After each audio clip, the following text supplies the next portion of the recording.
श्री कृष्ण गोपाल की कृपा आप और आपके पूरे परिवार पर सदा सदा बनी रहे।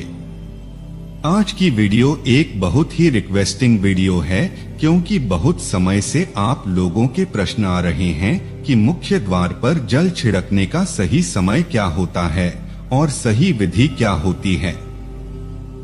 किस समय हमें चर्च रखना चाहिए। मुख्य द्वार पर क्या मुख्य द्वार पर जल छिड़कने के लिए स्नान करना आवश्यक है या बिना स्नान किए भी मुख्य द्वार पर जल का छिड़काव किया जा सकता है। झाड़ू लगाने से पहले या फिर झाड़ू लगाने के बाद जल से रखना चाहिए। और एक और प्रश्न आया है कि क्या पीरियड में हम अपने घर के मुख्य द्वार पर जल का छिड़काव कर सकते हैं या मुख्य द्वार पर दीपदान कर सकते हैं। और जल से ही जुड़ा हुआ एक और प्रश्न है आपका कि मंदिर में जो प्रतिदिन हम 1 लोटा जल रखते हैं, उस जल का हमें क्या करना चाहिए, किस प्रकार प्रयोग करना चाहिए कि हम उसे खाने में प्रयोग कर सकते हैं या फिर हम किसी पौधे में डाल सकते हैं। जल का उपयोग किस प्रकार से होना चाहिए और मुख्य द्वार पर जल छिड़कने से संबंधित आपका अगला प्रश्न है कि कई ऐसे लोग हैं जो कि फ्लैट में रहते हैं, कुछ ऐसे लोग हैं जो कि किराए के मकान में रहते हैं, एक ही कमरे में रहते हैं, तो उन्हें अपने घर पर मुख्य द्वार पर दीपदान किस प्रकार से करना चाहिए, जल कहाँ छिड़कना चाहिए, मतलब वह किस जगह को मुख्य द्वार मानकर वहां पर मुख्य द्वार से जुड़े हुए उपाय करें। तो आज की वीडियो पूरी तरह से आपके प्रश्नों पर ही आधारित है, इसलिए बहुत महत्वपूर्ण है। पूरा जरूर देखें और अगर आपको आज की वीडियो अच्छी लगे तो इसे लाइक भी जरूर कीजिए, क्योंकि आपके लाइक आपके कमेंट से मेरे लिए एकमात्र जरिया है। जैसे मुझे पता चलता है कि आपको यह वीडियो अच्छी लगती है और आपके लिए यह वीडियो उपयोगी है, तो अगर वीडियो अच्छी लगती है तो लाइक तो जरूर ही किया करें। इसके साथ ही कमेंट बॉक्स में श्री कृष्णा और माता रानी के नाम का जयकारा भी जरूर लगाएं। इससे आपको सकारात्मक ऊर्जा की प्राप्ति होती है। पर आपका कोई भी सुझाव को कोई भी प्रश्न हो या फिर कोई भी विशेष वीडियो देखना चाहते हैं तो उसके लिए भी कमेंट बॉक्स में जरूर लिखें। चैनल पर पहली बार आए हैं, अगर अभी तक आपने चैनल को सब्सक्राइब नहीं किया है, आज की वीडियो आपको अच्छी लगे तो चैनल को सब्सक्राइब जरूर करना चाहिए और बेल आइकन को भी प्रेस कर लीजिए। तो इससे यह होगा कि इस चैनल पर जो भी नई वीडियो अपलोड होगी उनकी सूचना आपको सही समय पर प्राप्त होगी। जानते हैं कि मुख्य द्वार पर जल छिड़कने का सही समय क्या होता है और सही विधि क्या होती है। तो देखिए, अगर आप मुख्य द्वार पर जल रखते हैं तो आपको ध्यान रखना है कि जल आप एक दिन पहले ही, मतलब रात को सोने से पहले, एक पात्र में कोई भी अपात्र ले सकते हैं। जैसे कि आप एक तांबे का भी पात्र ले सकते हैं। तांबे का ना हो तो आप पीतल का ले सकते हैं, स्टील का ले सकते हैं, चांदी का ले सकते हैं, जो भी पात्र आपके पास उपलब्ध हो। एक लोटे में थोड़ा सा गंगाजल डाल दीजिए और उसके ऊपर शुद्ध जल भर दीजिए। और हाँ, गंगाजल ना हो तो भी परेशान होने की आवश्यकता नहीं है, सिर्फ शुद्ध जल से भी अपात्र को भर सकते हैं और उस जल से भरे पात्र को अपने घर की रसोई में रख दीजिए। आप जैसे कि आप अगले दिन सुबह उठकर इस जल का छिलका अपने घर के मुख्य द्वार पर करेंगे। अब बहुत से भक्तों के प्रश्न आए हैं कि क्या हम स्नान से पहले यह जल छिड़क सकते हैं या फिर स्नान करना आवश्यक है।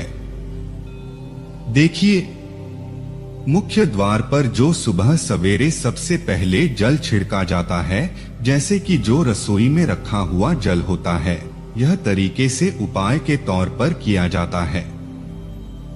घर में किसी भी प्रकार की परेशानी हो, किसी भी प्रकार की दुख दरिद्रता हो, गरीब या फिर क्लेश बहुत अधिक रहता है, तब किसी भी प्रकार की नकारात्मक ऊर्जा से आप परेशान हैं, बहुत समय से परेशानियों में घिरे हुए हैं, तो ऐसे में घर की रसोई में जल रखा जाता है और यही जल घर के मुख्य द्वार पर सुबह उठकर छिड़का जाता है।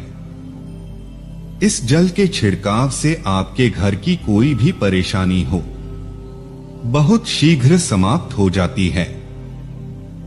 इस उपाय को करने से आपके घर में सुख समृद्धि भी आती है, कलेक्ट देशों से भी मुक्ति मिलती है, बीमारियों से मुक्ति मिलती है। मत देखिए किसी भी प्रकार की मानसिक परेशानी हो, शारीरिक परेशानी हो, आर्थिक तंगी हो, क्या आपके घर में कोई वास्तु दोषों, किसी भी प्रकार का ग्रह दोषों, जैसे कि कई बार ऐसा होता है कि कई लोगों के ऊपर कई प्रकार के बुरे ग्रह दोषों का प्रभाव होता है, जिसकी वजह से घर में परेशानियां हमेशा बनी रहती हैं। ग्रह दोषों के प्रभाव से भी आपको मुक्ति मिलती है, वास्तु दोष और पितृदोष भी समाप्त होता है।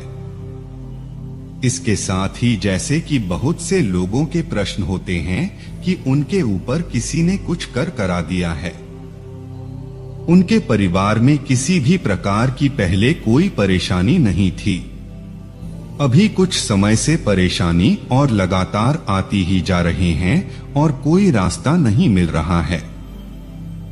परेशानी से निकलने का तो किसी के भी किए कराए, तंत्र मंत्र का प्रभाव, किसी की बुरी नजर का प्रभाव हो तो भी आपके इस उपाय से, मतलब इस एक लोटा जल से, आपकी परेशानी स्वतः ही कुछ दिनों में समाप्त हो जाती है। तुझे घर की सभी परेशानियों से मुक्ति पाने का रामबाण और सबसे सरल, सबसे आसान उपाय होता है, जो हमारे साथ तो आप अपने घर की रसोई में एक लोटा जल रखी रात में भरकर और प्रातः काल जल्दी उठकर उसी जल से अपने घर के मुख्य द्वार पर छिड़काव की थी। अब जैसे कि बहुत से लोगों के प्रश्न आते हैं कि यह जल हमें किस समय अपने घर के मुख्य द्वार पर छिड़कना चाहिए, तो देखिए, सुबह सूर्योदय होने से पहले इस जल का छिड़काव आपके घर के मुख्य द्वार पर हो जाना चाहिए। अब चाहे इसके बाद आप किसी भी दूसरे जल से अपने घर के मुख्य द्वार को होते हैं तो बाद में भी तो सकते हैं, कोई समस्या नहीं है, लेकिन इस जल का छिड़काव घर के मुख्य द्वार पर सूर्योदय होने से पहले। और अब जैसे आपका अगला प्रश्न है कि क्या हमें स्नान करके इस जल का छिलका अपने घर के मुख्य द्वार पर करना चाहिए या फिर बिना स्नान किए भी कर सकते हैं। यह जो हम जैसे लगते हैं, मतलब के उपाय होता है, तो इसे हम स्नान करने के बाद नहीं करते हैं। सुबह जल्दी उठते हैं और उठकर सबसे पहले घर की रसोई में जाएंगे। उसके बाद उस जल को लेकर आप घर के मुख्य द्वार पर जाएंगे।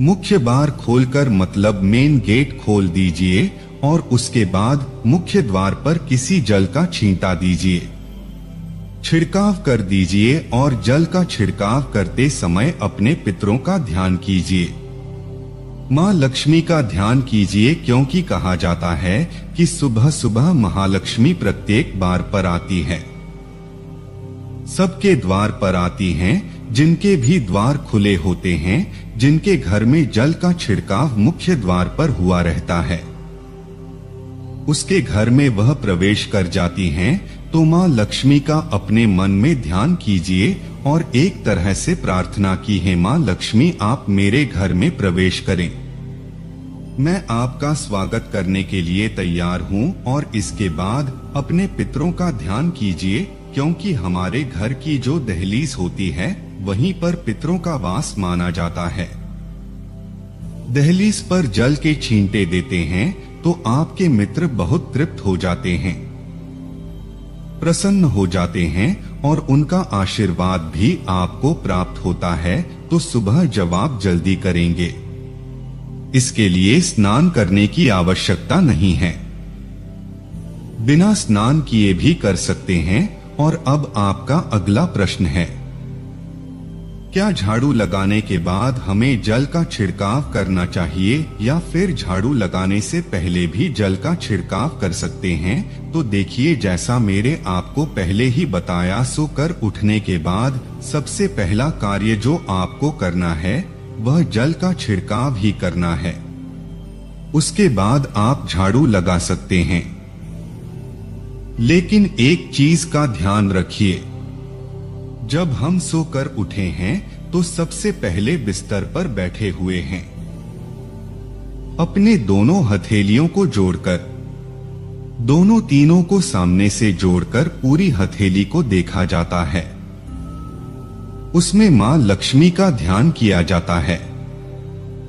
उसके साथ ही पंच देवताओं का ध्यान किया जाता है। पंच देवता कौन कौन से होते हैं? मां दुर्गा, भगवान शिव, भगवान श्री विष्णु, गणपति, गजानन और भगवान सूर्य देवता के देवताओं का ध्यान हम अपने हाथों में ही करते, हथेलियों में ही करते हैं। कराग्रे वस्ते लक्ष्मी, कर मध्ये सरस्वती, कर मूले तू गोविंदा, प्रभाते कर दर्शनम। इस मंत्र का उच्चारण आप चाहे तो कर सकते हैं, नहीं करते हैं तो भी कोई बात नहीं। अपने इष्ट देवता का और पंच देवताओं का ध्यान अपनी हथेलियों में कर लीजिए। उसके बाद दोनों हाथ जोड़कर सभी देवी देवताओं को प्रणाम किया जाता है और उसके बाद अपने हाथ से पृथ्वी का स्पर्श करते हैं, धरती को छूकर प्रणाम करते हैं 2 बार या 3 बार और उसके बाद अपना दाहिना पृथ्वी पर रखते हैं। धरती पर रखते उसके बाद ही बाकी के जो सभी कार्य होंगे वह के बाद ही किए जाएंगे। जल का चक्का आपके बाद ही करेंगे। मतलब सुबह उठने के बाद सबसे पहले हथेलियों के दर्शन, फिर धरती को प्रणाम कीजिए, फिर धरती पर रखिए और उसके बाद रसोई में जाकर आपको जल्द लेना है और घर का मुख्य द्वार खोलकर मुख्य द्वार पर जल का छिड़काव कर रहे हैं। मां लक्ष्मी का और अपने पितरों का ध्यान करना है। उसके बाद आप अपने घर में आ जाएंगे और उसके बाद जो भी आपके रूटीन वर्क होते हैं, मतलब झाड़ू लगाएंगे या फिर आप स्नान करेंगे, यह सभी कार्य उसके बाद किए जाएंगे। और अब जैसे कि कई लोगों के प्रश्न आते हैं कि जब हम जल का छिड़काव करते हैं, क्या उसी समय हम घर के मुख्य द्वार पर झाड़ू लगाकर और पानी डालकर क्या हम मुख्य द्वार की अच्छे से सफाई कर सकते हैं? जी हाँ, बिल्कुल कर सकते हैं। पहले आप जो रसोई में रखा हुआ जल है उस दिल का छिड़काव कर दीजिए। उसके बाद और भी पानी डालकर, मतलब अगर आपके पास जल और उपलब्ध है तो और जल लेकर और घर के मुख्य द्वार की अच्छी तरह से झाड़ू से या कैसे भी सफाई कर सकते। और कई लोगों के प्रश्न है कि हम किसी फ्लैट में रहते हैं या फिर किसी ऐसे कमरे में रहते हैं, किराए के कमरे में, कि हमारे पास एक ही कमरा है, तो हम जल का छिड़काव या फिर दीपदान कहां पर करें? किसे हम अपना, जो आपका अपना कमरा है या फिर जो फ्लैट है आपका जहां पर आपका नेम प्लेट लगा हुआ है, आप उसी स्थान पर दीपदान करेंगे और उसी स्थान पर आपको जल का छिड़काव करना है। मतलब जहां पर आपका अगर एक ही कमरे का मकान है तो आपके कमरे का दरवाजा है, वहीं पर आपको थोड़ा सा जल छिड़कने हैं और वहीं पर आप दीपदान भी करेंगे, जो कि मुख्य द्वार से जुड़े हुए उपाय होते हैं। वह आप अपने घर के, मतलब जो अपना कमरा है उस बिल्कुल दरवाजे के पास ही करेंगे और आपका अगला प्रश्न है कि क्या पीरियड्स में हम अपने घर के मुख्य द्वार पर जल का छिड़काव कर सकते हैं, दीप दान कर सकते हैं। देखिए, जल का छिड़काव करने के लिए पीरियड हो या ना हो उसे कोई फर्क नहीं पड़ता, आप जल का छिड़काव कर सकते हैं। रही बात दीपदान की, तो दीपदान दें कि कार्मिक पूजा में आ जाता है और कार्मिक पूजा हम बिना शुद्ध हुए नहीं कर सकते हैं। मतलब पीरियड समाप्त होने के बाद ही आप कर सकते हैं। बाकी जल का छिड़काव आप कभी भी कर सकते हैं, पीरियड्स में भी कर सकते हैं, कोई समस्या नहीं है। और अब आपका प्रश्न है कि क्या मंदिर में जो हम जल रखते हैं, क्या वह रखना जरूरी है, और अगर हम रखते हैं तो उस जल का क्या करें। देखें, मंदिर में जल रखना बहुत आवश्यक है। जल एक ऐसी चीज होती है जिसमें सभी प्रकार की जो एलर्जी होती है और गर्म हो जाती है, तो जो हम पूजा पाठ करते हैं, मंत्रों का जप करते हैं या वहां पर प्रार्थना करते हैं, जो भी हमारे अपने मन की कामना भी कहते हैं, भगवान से तो सभी चीजें उस जल में समाहित हो जाती हैं। इसलिए पूजा करने से पहले घर के मंदिर में एक लोटा जल रखा जाता है और उसके बाद दीपदान मत कर एक दीपक प्रज्वलित कर दिया जाता है।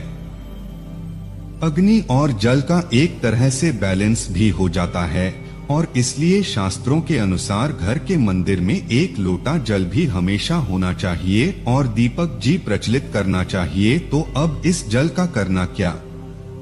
जब हम जल रखते हैं, सुबह की पूजा में रखते हैं, मतलब सुबह जो हम पूजा करते हैं, प्रातःकालीन पूजा, उस समय जल रखा जाता है और वह जल हम अगले दिन उठाते हैं। मतलब जब आप अगले दिन पूजा करने जाते हैं, शादी करने के बाद, तो आप उस जल को उठाते हैं। सबसे पहले तो जल का प्रयोग सुन लीजिए। आप अपने घर के सारे कमरों में, मतलब पूरे घर में उत्तर का छिड़काव करते हैं, तो इससे आपके घर का शुद्धिकरण हो जाता है, क्योंकि वह बहुत ही पॉजिटिव एनर्जी से भरा हुआ जल होता है। उस जल का छिड़काव करने से किसी भी प्रकार की नकारात्मक ऊर्जा का प्रवेश आपके घर में नहीं होता। किसी भी प्रकार की परेशानी आपके घर में हो, अगर आप नियमित तौर पर का छिड़काव करें अपने घर में, तो निश्चित ही आप परेशानियों से मुक्ति पा जाते हैं, किए कराए तंत्र मंत्र के प्रभाव से मुक्ति पा जाते हैं। दूसरा, इसका उपाय आप कर सकते हैं, जैसे कि घर में कोई बीमार है तो आप इस जल को उस व्यक्ति को पीने के लिए दे सकते हैं और यह जल इतना पावरफुल होता है कि इस जल को पीने से बड़ी बीमारियों से, मतलब लंबी बीमारियों से भी धीरे धीरे राहत मिलने लग जाती है। कई बार होता है ना, क्या आप लोगों के प्रश्न आते हैं कि दवाई तो हम कर रहे हैं लेकिन दवाई हमें लगती ही नहीं है, दवाई का कोई प्रभावी देखने को नहीं मिलता। तो ऐसे में अगर उस जल को पीने के लिए रोगी को दिया जाए तो बहुत ही की दवाइयां काम करने लग जाती है। और जैसे कि परिवार में अगर बहुत अधिक कलेक्ट लिस्ट रहता है, हमेशा आपस में सामंजस्य बनता ही नहीं है, आपस में हर बात पर मतभेद होता है, तो परिवार के सभी सदस्य इस जल्दी से अगर थोड़ा थोड़ा पीते हैं तो धीरे धीरे विचारों में परिवर्तन आने लग जाता है, सकारात्मक विचार सभी के होने लग जाते हैं, आपस में संबंध में होने लग जाता है। परिवार से करें, अखिलेश और मतभेद हमेशा के लिए समाप्त हो जाता है। और मंदिर में रखे हुए जल का अगला उपाय क्या है। देखिए, अगर आप कोई दुकान करते हैं, कोई व्यापारिक स्थल है आपका, तो प्रतिदिन इसी जलने से थोड़ा सा जल ले जाकर दुकान पर, व्यापारिक स्थल पर छिड़काव की थी। इससे आपका दुकान, आपका काम बहुत अच्छा चलता है, पर किसी भी प्रकार की परेशानी आपके व्यापारी स्थल पर नहीं आती है। क्योंकि जैसा मैंने आपको बताया, यह जो जल होता है बहुत पावरफुल होता है, बहुत % होता है, तो इस जल का छिड़काव करने से बहुत सारी परेशानियां स्वतः ही समाप्त हो जाती है। जैसे अगर आपकी दुकान पर किसी की नजर लगी है, बहुत से लोगों के प्रश्न आते हैं कि हमारे काम को किसी ने बांध दिया है, मतलब किसी की बुरी नजर ऐसी लग गई है कि पहले तो दुकान बहुत अच्छी चलती थी, अब नहीं चल रही है, तो आप इस उपाय को कर सकते हैं। निश्चित ही बहुत जल्दी आपको परेशानियों से मुक्ति मिल जाती है और दिन दूनी रात चौगुनी आपके व्यापार में तरक्की होती है। और हाँ, मंदिर में रखे हुए जल को आप अपने घर की रसोई में खाना बनाने में, पीने में भी प्रयोग कर सकते हैं, लेकिन खाना बनाने में प्रयुक्त अभी कीजिए जबकि आपके घर में बिल्कुल सात्विक भोजन बनता होगा। तब लहसुन प्याज अगर आपके घर में बनता हो तो खाना बनाने में इस जल का प्रयोग नहीं किया जा सकता है। फिर आप इस तेल को थोड़ा थोड़ा परिवार के सदस्य मिलकर ग्रहण कर सकते हैं और बचे हुए जल को आप अपने घर में पौधों में डाल सकते हैं। तो देखिए, ऐसा नहीं है कि मंदिर पर रखा हुआ जल बेकार होता है, किसी काम का नहीं होता है। बहुत सारे उपयोग इस जल के होते हैं अगर हम सही तरीके से प्रयोग करें तो अपने जीवन की बहुत सारी परेशानियों का समाधान माचिस एक लोटा जल से हम कर सकते हैं। तो ध्यान रखिए कि मंत्रों से अभिमंत्रित जल बहुत महत्वपूर्ण होता है, बहुत शक्तिशाली होता है और हमारे घर के मंदिर पर रखा हुआ जल देवताओं का आशीर्वाद होता है, क्योंकि पूरे समय वह देवताओं के पास होता है। देवी देवता वहां पर रहते हैं, तो उस जल में हर प्रकार की शक्ति समाहित होती है जो कि सकारात्मक शक्तियां होती हैं और इस जल का प्रयोग सही तरीके से करते हैं, मतलब उसको पीने में करते हैं, खाना बनाने में करते हैं, घर में जल का छिड़काव करने में करते हैं, तो इससे हमारी समस्याओं का समाधान होता है। और अगर कोई भी कार्य नियमित तौर पर मतलब प्रतिदिन किया जाता है तो कहाँ मिला प्राप्त होता है। कभी कभी करेंगे तो निश्चित ही आपको इतना लाभ दिखाई नहीं देगा, लेकिन अगर आप नियम बना लेंगे कि हर रोज उसी जल से घर में छिड़काव करना है, घर में प्रत्येक व्यक्ति को थोड़ा थोड़ा पीने के लिए बचे हुए जल को पौधों में डाल दीजिए, दुकान पर छिड़क दीजिए, अपने घर के व्यापारिक स्थल पर छिड़काव कीजिए, बच्चों की बुक शेल्फ में, अपने घर की तिजोरी में, हर जगह इस दिल का छिड़काव कीजिए और नियमित तौर पर कीजिए। चमत्कार आपको निश्चित ही देखने को मिलेगा। इसी प्रकार से जो रसोई में रखा हुआ जल होता है उसका छिलका अपने घर के मुख्य द्वार पर कीजिए, तो इसका भी आपको लाभ बहुत ही शीघ्र दिखाई देगा, लेकिन इसे अपने रूटीन में शामिल करना होगा। प्रतिदिन नियम से यह कार्य करना होगा, तभी आपको लाभ देखने को मिलेगा। और हाँ, कई लोगों के प्रश्न आते हैं कि मंदिर पर जो रखा हुआ जल होता है वह जब हम अगले दिन उठाते हैं तो उसमें कई बार कुछ चीजें पड़ जाती हैं, कोई कीड़े मकोड़े पड़ जाते हैं क्योंकि खुला होता है, तो क्या हम उसे ढक सकते हैं? जी हाँ, बिल्कुल ढक सकते हैं।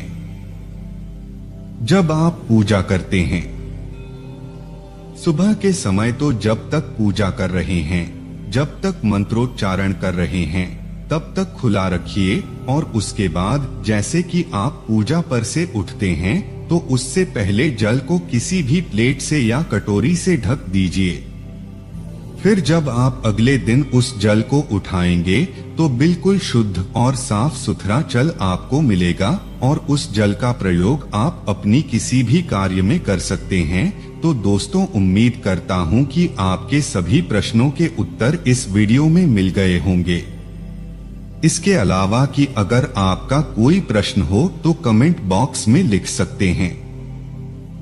तो चले से जुड़े रहिए और यह वीडियो अपने मित्र बंधुओं को जरूर भेजना। इससे भगवान सदा आप पर कृपा बनाए रखेंगे, क्योंकि अगर आप किसी का भला करेंगे तो भगवान कभी भी आपके साथ गलत नहीं होने देगा। अब मैं अपनी वाणी को विराम देता हूँ। मिलते हैं अगली नई वीडियो में, तब तक खुश रहिए। जय श्री कृष्णा।